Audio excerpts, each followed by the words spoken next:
नमस्कार दोस्तों। आज के इस वीडियो में हम अमावस्या और पूर्णिमा दो बहनों की कथा पढ़ेंगे। आप सब इन कथाओं को पूरा अवश्य सुने।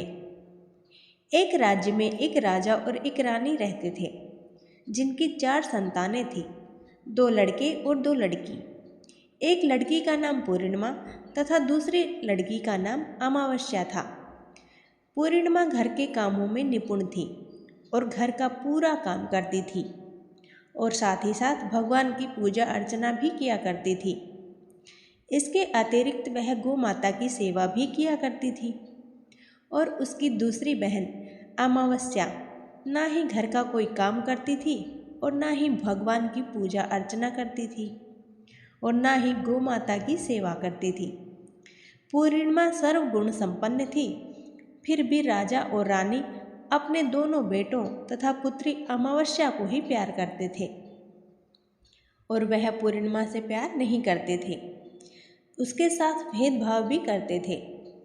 राजा के चारों पुत्र और पुत्री धीरे धीरे बड़े हो रहे थे। जब वे बड़े हो गए, राजा ने अपने दोनों पुत्रों का विवाह योग्य कन्याओं से करा दिया।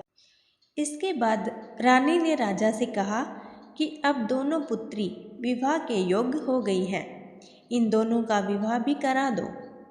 लेकिन पुत्री अमावस्या का विवाह किसी बड़े खानदान में कराना और पूर्णिमा का विवाह किसी गरीब परिवार में कराना, क्योंकि पूर्णिमा तो केवल भगवान की पूजा पाठ करना ही पसंद करती है और गाय की सेवा करना पसंद करती है। अब रानी ने राजा को दोनों पुत्रियों का रिश्ता तय करने के लिए भेज दिया। राजा ने अपने पड़ोसी राज्य में जाकर वहाँ के राजा के पुत्र से अमावस्या का रिश्ता तय कर दिया और वहीं पास के गांव में जाकर एक गरीब परिवार के लड़के से पुत्री पूर्णिमा का रिश्ता भी तय कर दिया। ये सारी बात जाकर राजा ने अपनी रानी से बताया तो रानी ये सोचने लगी कि अब देखते हैं कि भगवान इसकी मदद कैसे करते हैं। यह बहुत पूजा पाठ करती है और भगवान में मग्न रहती है। पूर्णिमा का भाई और उसकी भाभी पूर्णिमा से बहुत प्यार करते थे, क्योंकि पूर्णिमा उनके घर के कामों में उनका साथ देती थी और कामों में उनका हाथ भी बटाती थी। और यही उनकी दूसरी बहन अमावस्या उन पर अपना रोब जमाती थी और घर का कोई कार्य नहीं करती थी। कुछ समय बीत जाने के बाद दोनों पुत्रियों का विवाह हो जाता है और राजा और रानी की विवाह के बाद अपनी पुत्रियों को विदाई देते हैं। विदाई देते समय राजा और रानी पुत्री अमावस्या को बहुत सारा धन दौलत देकर विदा करते हैं और पूर्णिमा को कुछ भी नहीं देते, खाली हाथ अपने घर से विदा कर देते हैं। इसके बाद दोनों बहनें अपने अपने ससुराल को चली जाती हैं। कुछ दिन बीत जाते हैं और एक दिन अमावस्या अपने घर पर शिव जी की कथा रखती है, जिसमें वह सभी गांव वालों को निमंत्रण देती है और अपनी बहन पूर्णिमा को नहीं बुलाती। जब गांव की सभी औरतें अमावस्या के यहाँ जाती हैं तो ये सब दृश्य पूर्णिमा अपने घर के दरवाजे के बाहर बैठकर देख रही थी। तब वहाँ से गुजर रही औरतें पूर्णिमा से कहती हैं कि तुम्हारी बहन के यहाँ शिव जी की कथा रखी है, क्या तुम नहीं चलोगी? पूर्णिमा ने कहा, मुझे निमंत्रण नहीं आया है, मैं नहीं जा सकती। सभी गांव की औरतों ने पूर्णिमा से कहा, बुलाया नहीं तो क्या हुआ, भगवान शिव की कथा है, तुम हमारे साथ चलो। गांव की सभी औरतों की बात मानकर पूर्णिमा भी उनके साथ भगवान शिव की कथा में अमावस्या के घर चली जाती है। जब अमावस्या की नज़र पूर्णिमा पर पड़ती है तो वह कहती है कि तुम यहाँ कैसे चली आई, मैंने तो तुम्हें बुलाया ही नहीं। खैर कोई बात नहीं, अब तुम आ ही गई हो तो चुपचाप बैठी रहना। और ये कहते हुए अमावस्या ने पूर्णिमा की गरीबी का भी मजाक उड़ाया। पूर्णिमा की आंखों में आंसू आ गए और रोते रोते मन ही मन पूर्णिमा भगवान शिव से विनती करती है, हे भगवान, क्या पूजा पाठ करना गलत है? गौ माता की सेवा करना गलत है? आखिर मेरी गलती ही क्या है? आप मुझ पर अपनी कृपा दृष्टि कब बनाएंगे? पूर्णिमा बार बार भगवान शिव से यही कहती रहती। इतने में शिव कथा पूरी हो जाती है और अमावस्या भगवान का प्रसाद बांटने लगती है। वह सभी लोगों को प्रसाद दे देती है, लेकिन पूर्णिमा को वहाँ प्रसाद नहीं देती। पूर्णिमा बिना प्रसाद के ही अपने घर लौट जाती है। रास्ते में वह सोचते हुए चलती है कि यदि उसके बच्चे उसे कथा का प्रसाद मांगेंगे तो वह उन्हें कहाँ से जवाब देगी।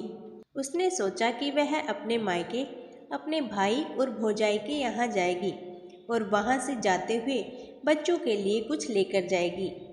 ऐसा सोचते हुए वह अपने घर वापस लौट आई। घर वापस लौटकर आने के बाद वह अपने पति और बच्चों से कहती है कि वह अपने मायके जा रही है। पति ने कहा ठीक है, और कुछ समय के बाद पूर्णिमा अपने मायके लिए रवाना हो गई।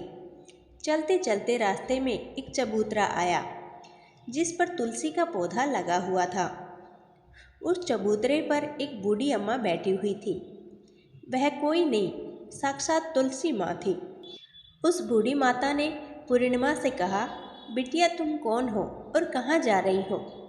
पूर्णिमा अपना परिचय देती है और परिचय देने के बाद बूढ़ी औरत ने पूर्णिमा से कहा कि यह तुलसी का पौधा सूख रहा है, इसमें थोड़ा सा पानी डाल दो और इस चबूतरे की साफ सफाई कर दो, जिससे मुझे थोड़ी ठंडक मिलेगी। पूर्णिमा ने कहा कि ठीक है माँ, मैं तुलसी में पानी डाल देती हूँ और यहाँ की साफ सफाई भी कर देती हूँ।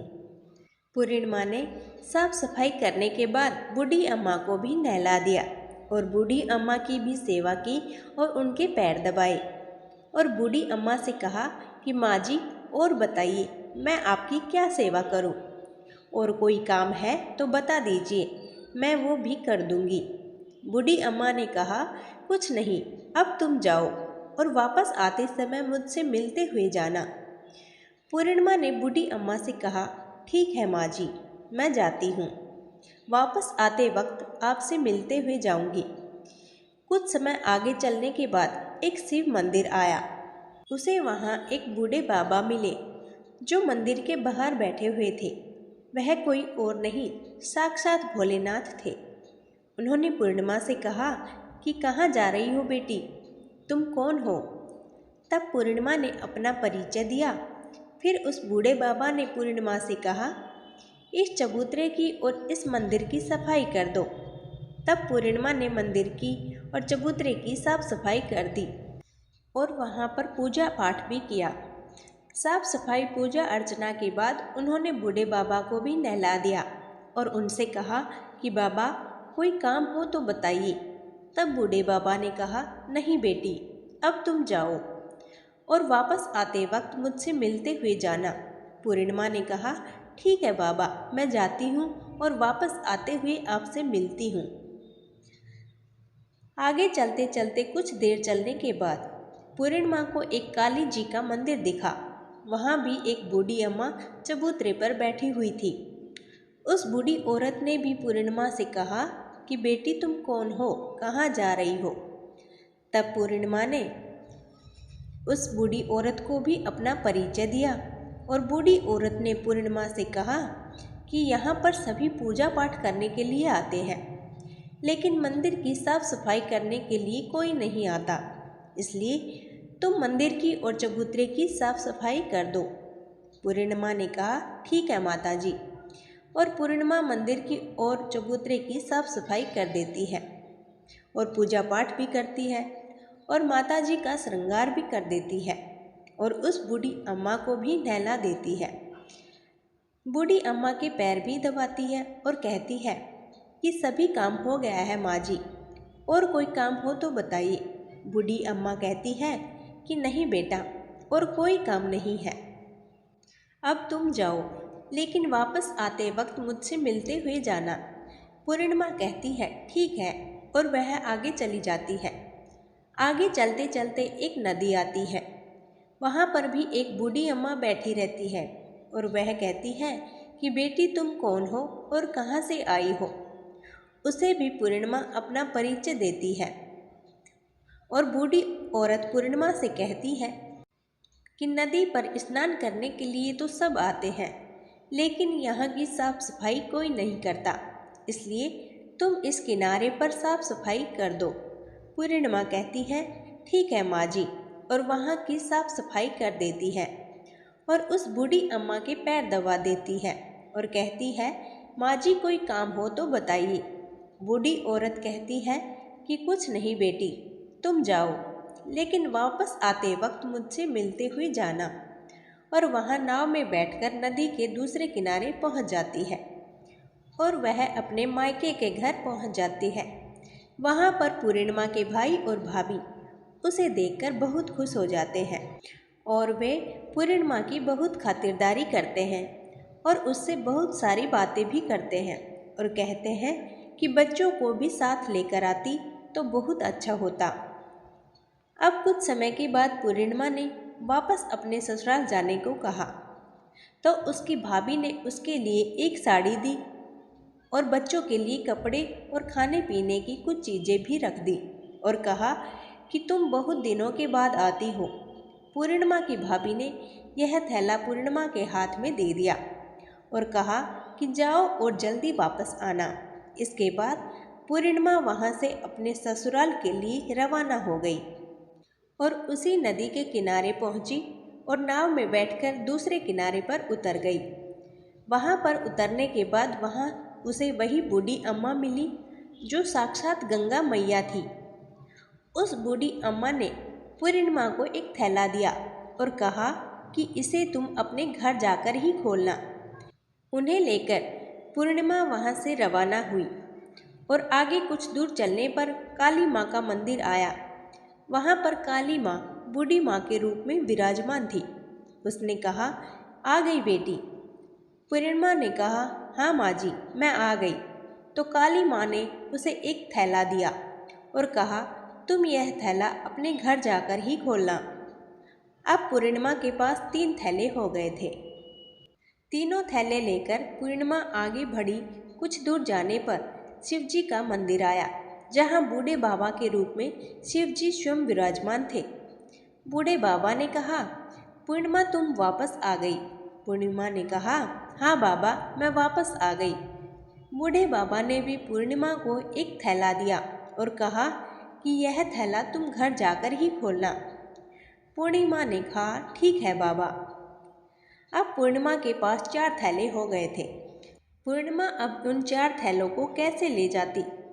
उसने एक पुरानी साड़ी निकाली और उन सभी थैलों का एक गट्ठड़ बना लिया और सर पर रखकर वहाँ से रवाना हो गई। कुछ ही दूर जाने के बाद उसे तुलसी माँ बूढ़ी औरत के रूप में मिलती है और कहती है पूर्णिमा तुम आ गई। पूर्णिमा कहती है हाँ माँ जी मैं आ गई। वह बूढ़ी औरत भी उसे एक थैला दे देती है और कहती है कि ये थैला तू अपने घर जाकर ही खोलना। पूर्णिमा कहती है ठीक है माँ जी। अब पूर्णिमा के पास 5 थैले हो गए थे। पूर्णिमा वहाँ से रवाना हुई तो वापस अपने घर पहुँच गई। पूर्णिमा थैलों के गट्ठड़ को नीचे रखा। सबसे पहले अपने मायके का थैला खोलकर देखने लगी। उसमें बच्चों के लिए अच्छे अच्छे कपड़े और खाने पीने की चीज़ें थी और उसमें कुछ गहने भी थे। पूर्णिमा ने कपड़े अपने बच्चों को दिए और खाने पीने की चीज़ें भी बच्चों को दे दी। बच्चे ये सब पाकर बहुत खुश थे। अब पूर्णिमा ने दूसरा बैग खोला जो उसे गंगा मैया ने दिया था। उसमें ढेर सारे हीरे जवाहरात सोना चांदी आदि था। इसके बाद अब पूर्णिमा ने तीसरा थैला खोला जो उसे काली माँ ने दिया था। उसमें बहुत सारा 16 श्रृंगार का सामान भरा हुआ था। इसके बाद पूर्णिमा ने चौथा थैला खोला जो उसे भगवान शिव ने दिया था।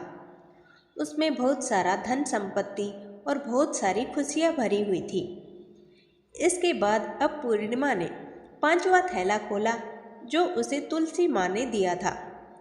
उसमें चावल दाल और 7 प्रकार की खाने की चीज़ों से भरा हुआ था। अब पूर्णिमा के घर में किसी भी चीज़ की कमी नहीं थी। उसका घर धन धान से परिपूर्ण था। अब पूर्णिमा और उसका परिवार सुख में जीवन व्यतीत करने लगा।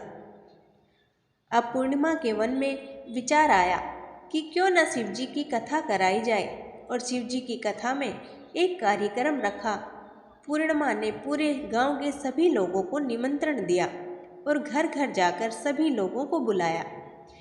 पूर्णिमा अपनी बहन अमावस्या के घर भी गई और अमावस्या को भी शिव जी की कथा के लिए उसने अपने घर पर बुलाया। जब अमावस्या पूर्णिमा के घर शिव जी की कथा में आई तो उसने देखा कि पूर्णिमा के घर में किसी चीज़ की कोई कमी नहीं है।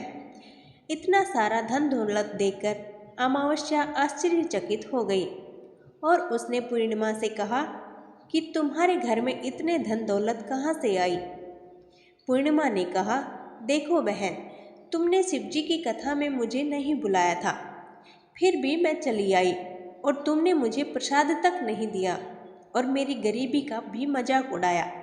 उसके बाद मैं अपने घर आ गई और घर आते हुए मन ही मन में सोच रही थी कि अपने मायके जाऊंगी और मैं अपने मायके चली गई और जो कुछ घटना इस बीच हुई वह सभी घटना अपनी बहन अमावस्या को बताती है।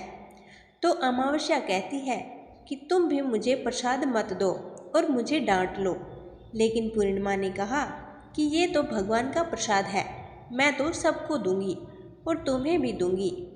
फिर भी अमावस्या ने प्रसाद नहीं लिया, वह सीधे अपने घर चली गई। घर जाकर अपने बच्चों से कहकर वह अपने मायके जाने के लिए रवाना हो गई। रास्ते में चलते चलते उसे तुलसी माँ मिली, जो चबूतरे पर बूढ़ी माँ के रूप में बैठी हुई थी। बूढ़ी माँ ने अमावस्या से कहा कि बेटी तुम कौन हो और कहाँ जा रही हो। अमावस्या ने अपना परिचय दिया।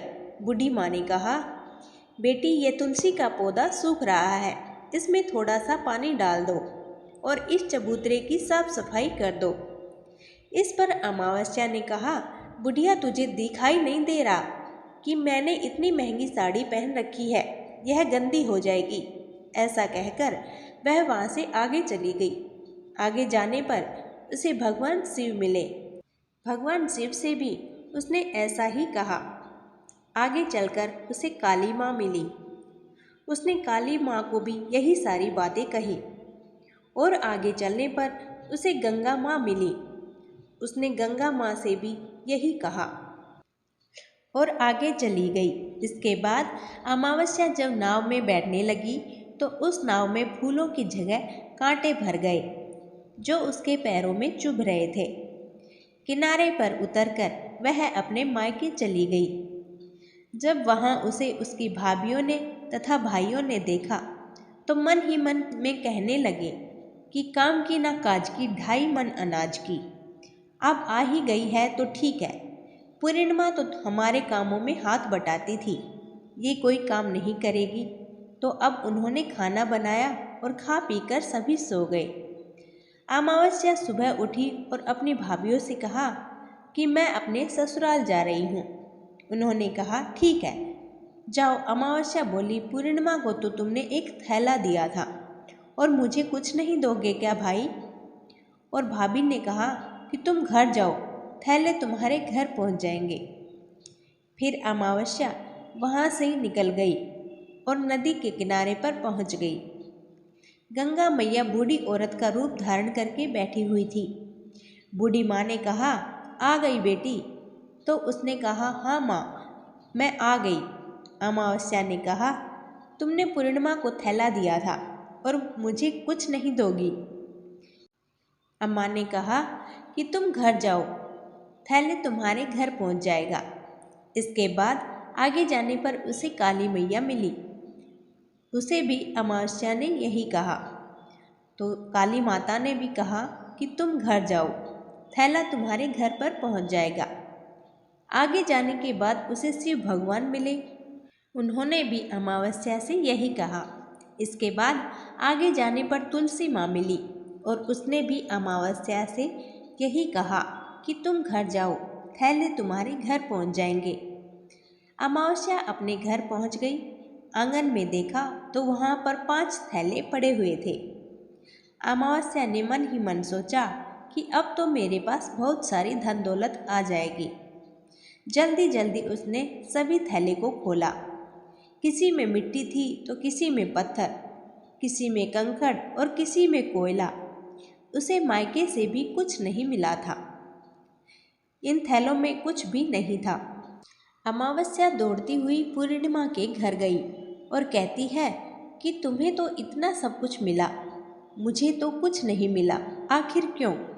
तो पूर्णिमा कहती है कि जब मैं अपने मायके जाती हूँ तो अपनी भाभीयों के साथ उनके कामों में हाथ बटाती हूँ, उनके साथ मिलकर काम करती हूँ, लेकिन तुम ऐसा कुछ नहीं करती, उनकी इज्जत भी नहीं करती, इसलिए वे तुम्हें भला क्या देंगे। इसके बाद तुमने गंगा मैया को ठुकरा दिया और काली माँ को भी ठुकरा दिया और भगवान शिव को भी तुमने ठुकरा दिया, इसलिए उन्होंने भी तुम्हें कुछ नहीं दिया। अमावस्या कहती है कि बहन तुम मुझे माफ़ कर दो, मैंने तुम पर हमेशा अत्याचार किया है, मुझे कुछ नहीं मिला तो कोई बात नहीं, मैं भी भगवान की भक्ति करूँगी और सब कुछ प्राप्त कर लूँगी, मुझे इन सब चीज़ों का रहस्य बताओ। तो पूर्णिमा ने कहा कि तुम 3 सूत्र का ज्ञान ले लो, उसकी कथा करना, पहले सूत्र में दया मांगना और दूसरे सूत्र में कथा मांगना और तीसरे सूत्र में 108 बार ओम नमः शिवाय का जाप करना। बहन भगवान ने ये सब सूत्र दिए हैं, इनको अपने हृदय में बसा लेना। मैंने भी यही 3 सूत्र अपने जीवन में अपनाए थे और सच्चे मन से भगवान की भक्ति पूजा पाठ की थी। फिर भगवान ने मुझे ये सब कुछ दिया और तुम्हारे पास जो है वो खत्म हो गया। इसके बाद अमावस्या अपने घर गई और भगवान की पूजा पाठ करने लगी। भगवान शिव से उसने माफ़ी मांगी और गौ माता की सेवा की और दूसरों की भी मदद करने लगी। इस प्रकार अमावस्या भी भगवान की भक्ति करने लगी। अमावस्या को भी पता चल गया कि भगवान की भक्ति से बढ़कर इस संसार में और कुछ भी नहीं है। तो दोस्तों, अगर आपको ये वीडियो अच्छी लगी हो तो वीडियो को लाइक और हमारे चैनल को सब्सक्राइब जरूर करें। धन्यवाद।